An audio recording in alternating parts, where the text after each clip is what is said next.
All right, this video is going to be the second part of the domain and range lesson. The first video we looked at finite graphs when our graphs have endpoints on both sides, but these graphs are classified as infinite graphs because they have arrows on the end. These arrows indicate that our graphs continue beyond what we can physically see. Okay? And that changes things a little bit. So I did add to our characters above. We have the ones where our endpoints are not included, where we use parentheses. And then we have our orange character here, which is when our endpoints are included, or closed circles, and we use brackets. And then because we are dealing with infinite graphs, when we have to express the endpoints of our domain and range with infinity, infinity is always going to be enclosed in parentheses. Okay, we never use brackets on infinity. All right, so looking at the domain of problem 1, again, we're reading left to right. We have an arrow going off in the left direction as it goes up.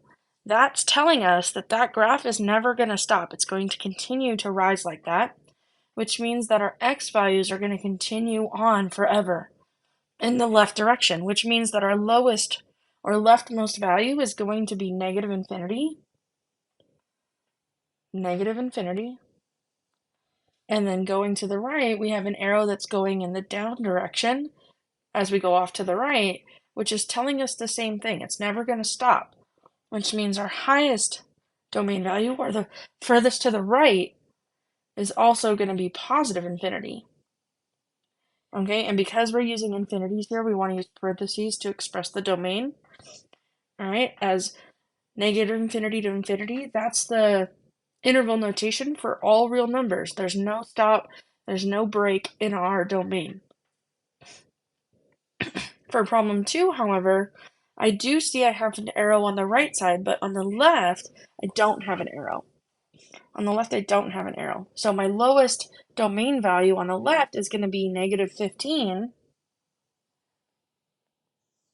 But on the right, I am continuing on forever. So my furthest to the right is going to be another infinity. Okay? At negative 15, we have an open circle, which means it's the pink character above, and we're going to use a parenthesis. And then we have an infinity on the right, so that means that we, of course, use parentheses as well. Okay, looking at problem 3, again, I have an arrow on one side, not on both. So I need to look and see what the furthest to the left my graph goes. And looking at that graph, I'm going to see that it's negative 5. Negative 5, I don't have anything beyond negative 5 because I have a dot there instead of an arrow. So I'm going to start my domain at negative 5. And then reading to the right, I do have an arrow in the other direction, which means I am going to continue on forever to infinity. Okay, infinity gets the parenthesis, but that negative 5 has a closed circle now. So the closed circle means we're going to use the orange character above, and we're going to use a bracket to close it on the other side.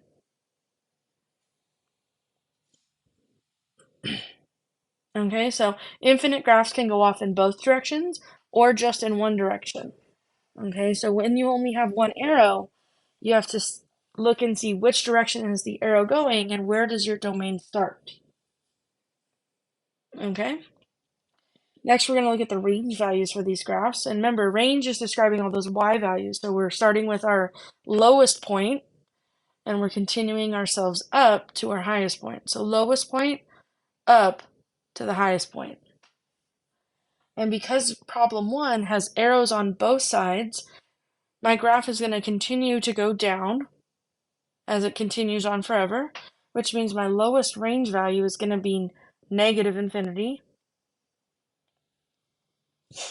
And my highest range value is actually going to be positive infinity, because even though it looks like it stops at 9, that arrow tells me keep going.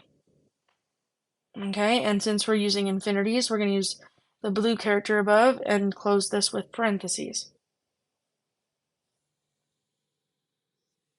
Okay, problem 2. Looking at the graph, I notice I don't have anything that's below negative 12. So negative 12 is going to be my low point. My graph is going to continue up. I have a stopping point on this side, but I still have graph above here. And I have an arrow, which means that I am going to go on forever. So I'm going to start at negative 12, and I'm going to continue forever to infinity. Okay? But since my graph is touching at negative 12, even though it's not an endpoint, my graph is sitting on negative 12 and I can visualize that. I am including negative 12 in my domain, or sorry, in my range, so I am using a bracket. And then on the other side, I have an infinity, so I'm using a parenthesis. Okay, and the last one for problem 3, I have a negative 4 here as my low point, and I'm continuing up, and I have an arrow, which means continue on. So I'm starting at negative 4, and I'm continuing on to infinity and beyond. Okay, infinity gets the parenthesis, but that negative 4, I have a closed circle at negative 4, which means it is included, so therefore I am using a bracket here. Okay, and so there you have 3 examples of infinite graphs and how to write the domains and ranges. So best of luck on your homework.